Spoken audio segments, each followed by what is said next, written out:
welcome to Carl and Rick Talk Risk for this week. Rick, you look like you're in the same place. How's it going? Yeah. One more week of being in the yellow room. So, hopefully, I the workers finish what they got to do, and I get back into my office. It's amazing. Anyone who knows me knows that all of my offices, both my home office and my university office, are complete disaster. Uh, if a tornado came through, all it could do is make it neater. But the thing is I know where everything is. Now that I'm in a temporary office, first off, I don't have access to 90% of my stuff. And and it's always the thing, oh, I won't need that for the next 3 weeks. That's the first thing that you need on day 2. And secondly, I don't have chaos around me. It's really hard to work. It's really hard to work without chaos. Too clean. Yeah. No, I know what you mean. Yeah. Okay. Well, one more week, you'll be back. Yeah. Yeah, and over here we've gone back to winter. Netherlands decided to change course. Been freezing, so anyway, we'll look forward to a second spring. And my second King's Day next week. Rick, I'll tell you all about it. The whole place goes orange. There's flags everywhere. Big holiday in the Netherlands. So I'll report back on that next week. Oh, so I can't wait. Yep. Different king from Canada, by the way. Of course. So Rick, we had a really interesting conversation last week with some good examples, and we want to do something, I think, a bit similar this week on AI and some of the uses of AI. So you sent me a great article from the Wall Street Journal. They're following this topic really well. I think a lot of the reporting we've seen on this topic has been from them lately. And The Economist is doing a good job of it too.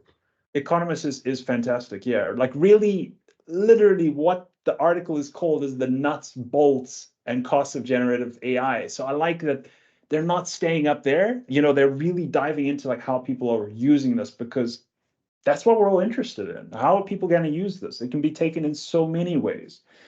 So they, I think, reached out to companies and said, hey, tell us how you're using this. And they got a couple of examples which we want to talk about.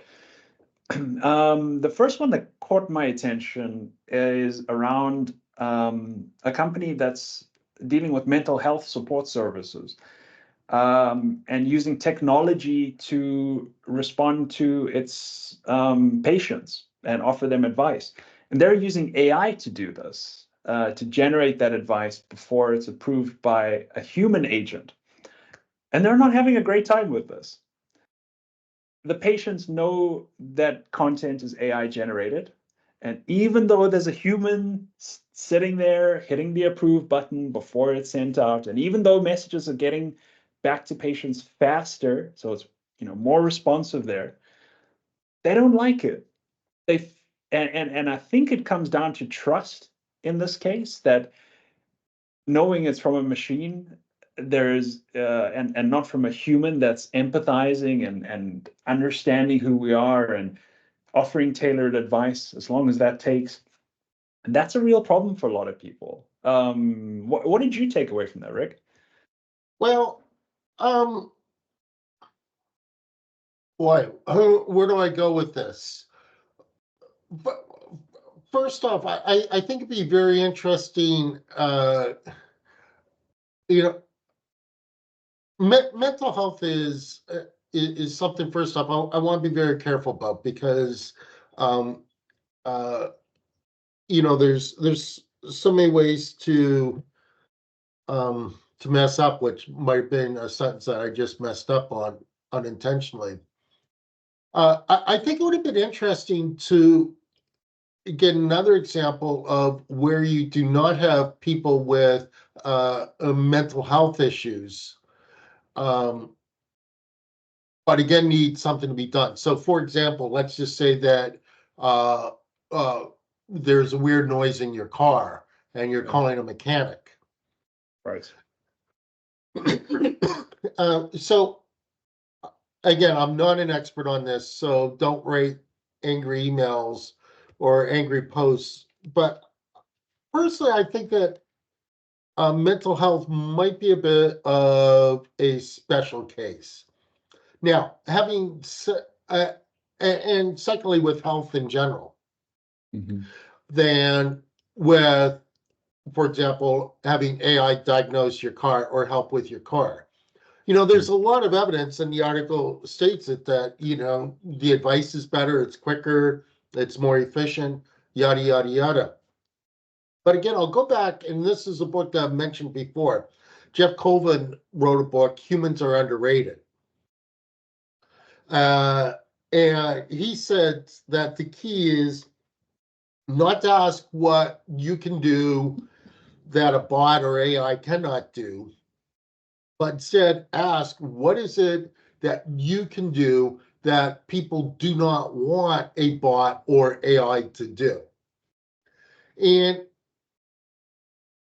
a lot of mental health issues are people issues, and it's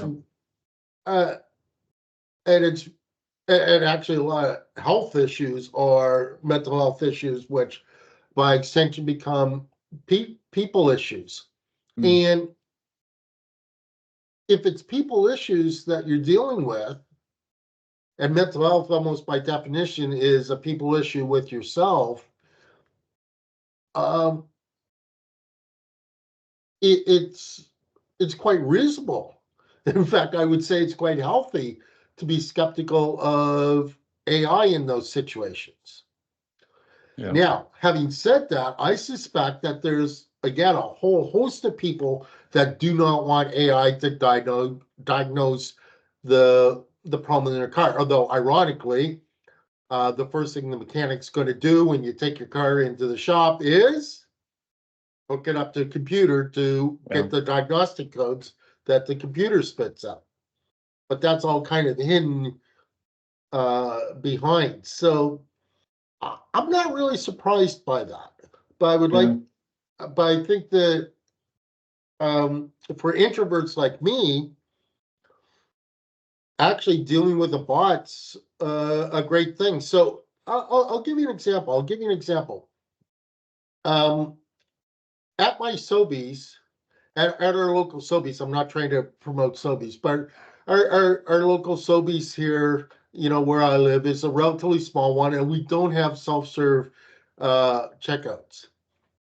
But I will go and stand in longer lines because of the checkout clerk, one checkout clerk versus another. And I think that for people to distinguish themselves, they're going to have to become one of those checkout clerks that people stand in a longer line for, simply so that they can have 90 seconds of talking to someone that they know is going to be a pleasure. Yeah. The irony is, at a lot of the other checkouts, I would much rather go to a kiosk because I'd probably have a more pleasing, personable 30-second relationship with it. But anyhow, boy, I really went off the rails there. No, that's Rick. That's what you're here for. Yeah, I'm nothing but I'm here for the train wreck. Yeah. So let me pose it to you. If it wasn't a human only hitting approve on the message, if it was a human using AI to gather information, research, and tailoring the message back to the person, the human doing it, that would make a difference, right? I mean, that would rebuild the trust. Then the AI is an enhancement, right? It's a adding to what the human knows about this topic. Exactly. But here's the thing here's the word that's missing in a lot of this, and that is empathy. Okay. Again,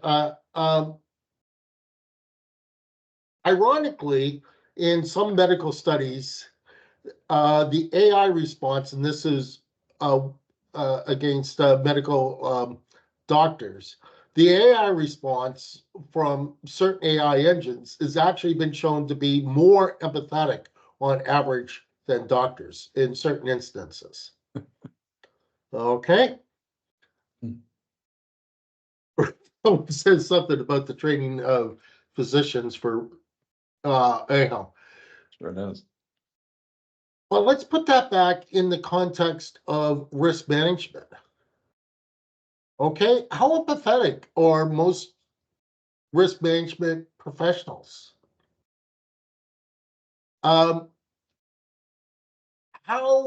efficient in terms of most risk management analysis is the risk management human professional versus a risk management AI or bot? I've discussed that at length in many different forms, and any listeners here who know this are tired of hearing it. But how many risk management professionals pass the Turing test? Okay. In fact, the only way that we distinguish in most risk management the Turing that what the machine is because the machine actually does the analysis quicker and better and more thorough. Okay. And empathy is the human spice. First off, I am all for throwing AI at complicated problems. Okay. I am all for throwing humans at complex problems. And empathy is the way that we combine the two to get a superpower synergy, particularly in risk management. And I think that the people who don't like AI are just not feeling the empathy from the AI. But increasingly, they're probably not feeling the empathy from the human either. Anyhow, Yeah. that's my take. There's probably a bit of an understanding gap as well. I think, for senior managers, let's say, they're getting analysis from their direct reports. If sort of black box AI is coming up with that, there's not a lot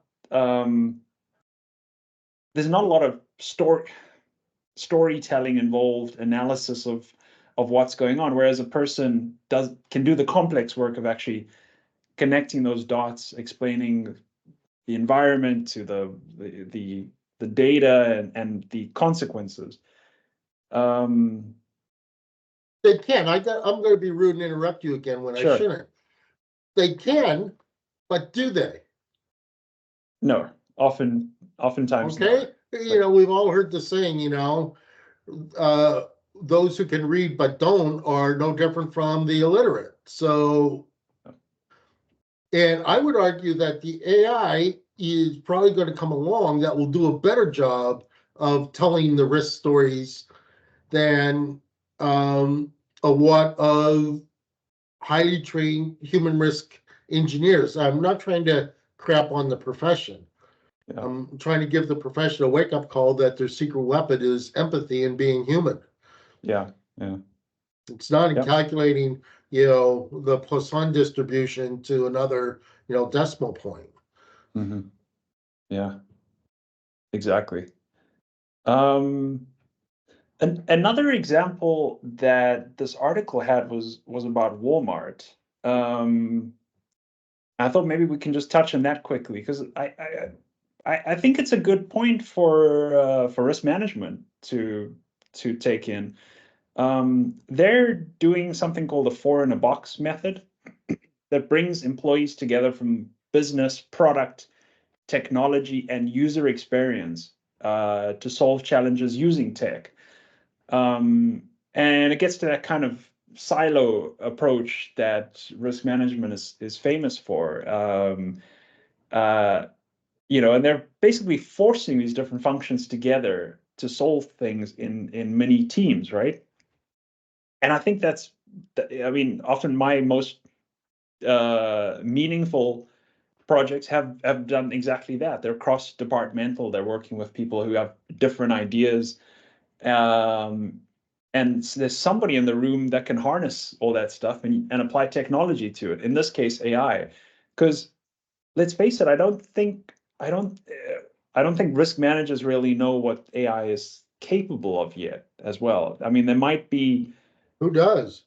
Yeah, that's true. That's true. I mean, sort of modelers, more quantitative risk managers, probably using it for their more complicated tasks, but for the complex stuff, or at least for harnessing its other capabilities, it's sort of untried and unknown what it can do. So I thought this was a pretty interesting idea that Walmart's trying out here.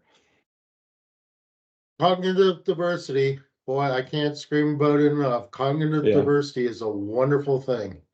yeah, that's it.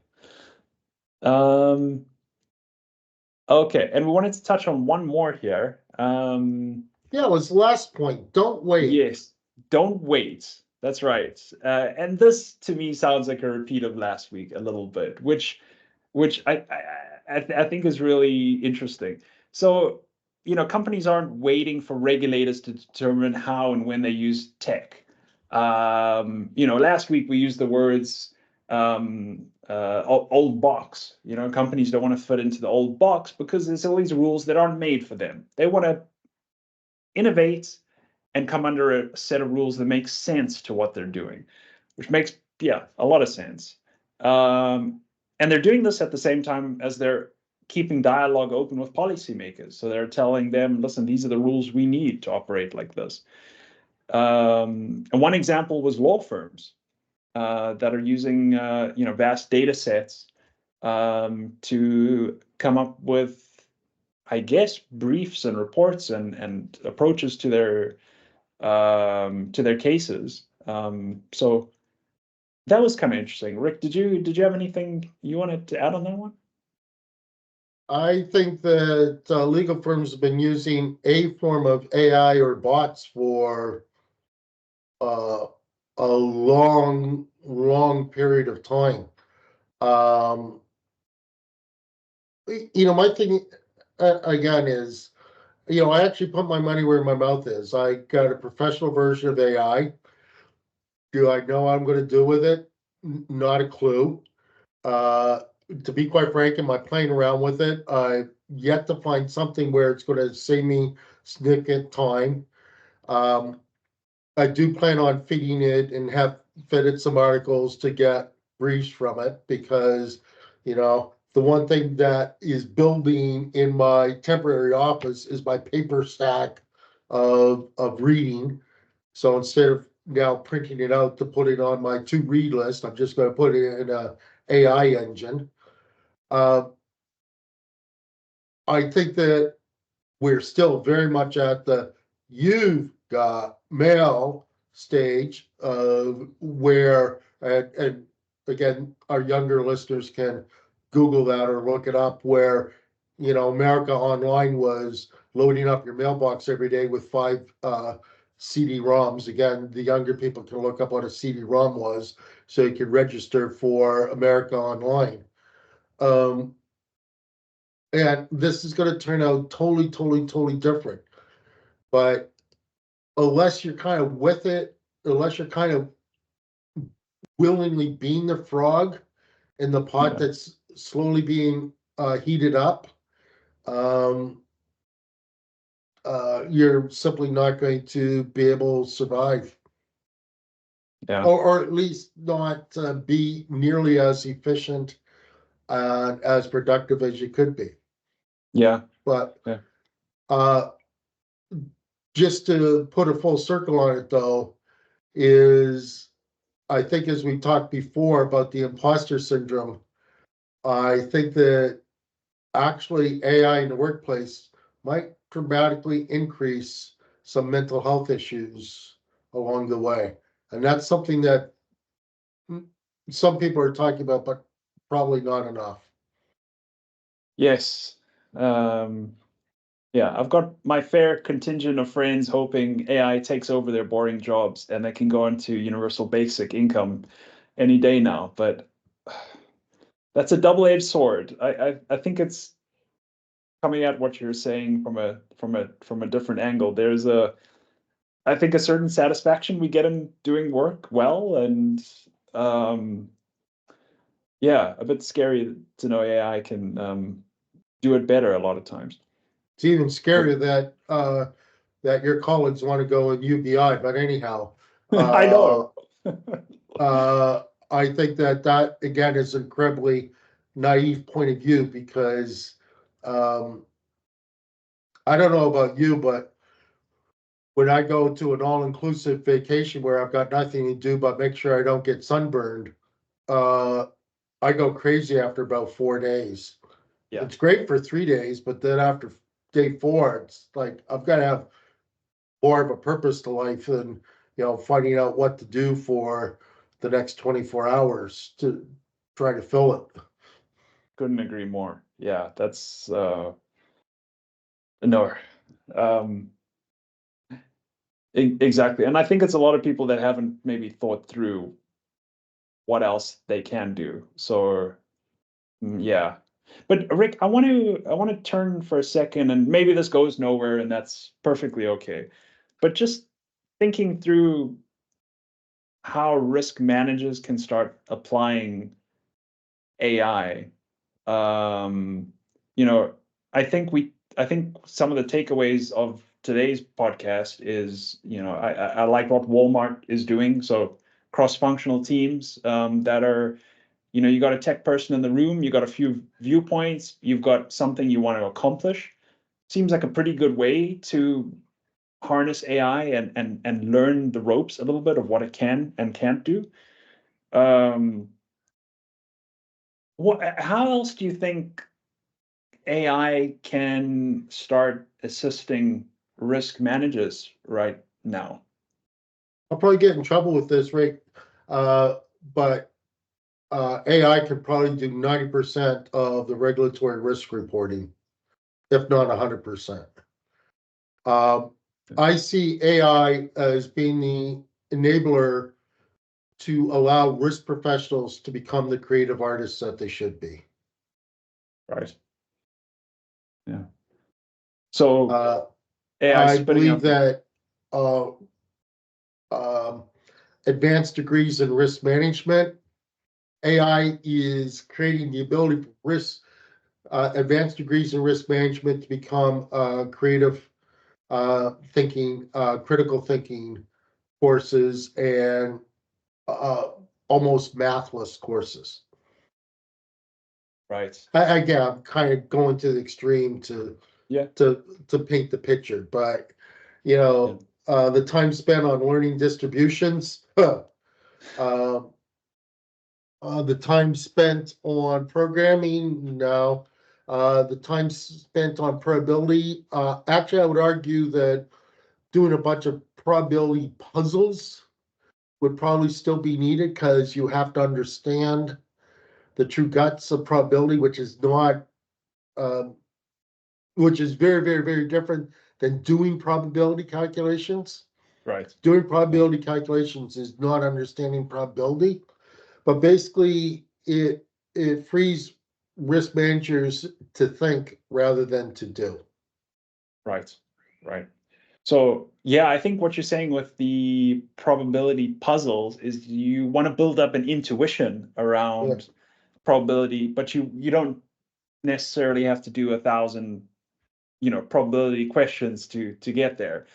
yeah. It's funny, I see a lot of advertising on. Actually, it's very different. I got to interrupt you there Okay. because I think this is an important point that I feel passionate about. Yeah. Is and again, my wife and I recently re-watched the movie Rain Man about the autistic savant, idiot savant, if I can use that term. Dustin Hoffman played this terrific role as autistic person, who could do mathematical calculations very, very, very well. And the way that probability and statistics are taught in a lot of programs is we're basically teaching them to be autistic savants. Now, the fact that you can do the calculations in no way means that you understand the inputs, the reason for the calculations themselves, why you're doing the calculation, and how to correctly interpret the outcome, or perhaps more importantly, how the outcome might be misleading. Never, ever, ever commingle being able to do a calculation with understanding the calculation and understanding the calculation from why am I doing this calculation through to how do I interpret the output. And that is the difference that I'm trying to point out there. AI, I hate to tell you, is going to do the calculation better than you will. Yeah. I would like to think, again, I'm a strong believer in humans, that for a very long time to come, we'll be better at formulating the high value questions, i.e. the low and routine questions. AI will do better of what calculations to do and why we should do them. But we'll also be better at the 3% analysis of the 3% of outcomes where the interpretation is not the straightforward interpretation and truly does need to be interpreted rather than just taken at face value. Yeah. That I am, that made me sit up straight in my chair. Yeah. Okay. Never commingle calculation with understanding. Yeah. Yeah. Yeah, it's a good interview question for incoming risk analysts. What the difference is. Okay, so I think those are some good takeaways for what risk managers can do today and also in the future. Focusing more on the creative, and we've touched on this a bunch on the sociology, psychology. Applying storytelling. In combination with the AI taking care of the complicated stuff. And like you said, 3% diving in and having an intuition around, what's really going on there. I know in my world with writing, I haven't done this yet. I haven't taken the plunge like you have, Rick, but I do want to use AI in reviewing and creating a second draft. I really think first drafts are on me. That's your creative juices. Allowing them to flow. But yeah, I want to use AI as a feedback tool for, have you thought about these things? Have you considered this? Is this what you mean by this paragraph? Giving me some suggestions, like a good editor. It's hard to edit your own work. It's really hard, and you need a this third party, right? And I think that's what AI can offer. I still think humans could probably do it better. I'd still rather go to one of my, shortlisted names and have them look over my work and give me some feedback. But we'll see. I'll give that a shot in the future. I'll report back here. Sounds good. All right. Thanks, Rick. Good chatting with you this week. Until next time, Carl and Rick talk risk. Subscribe, please, and leave your comments.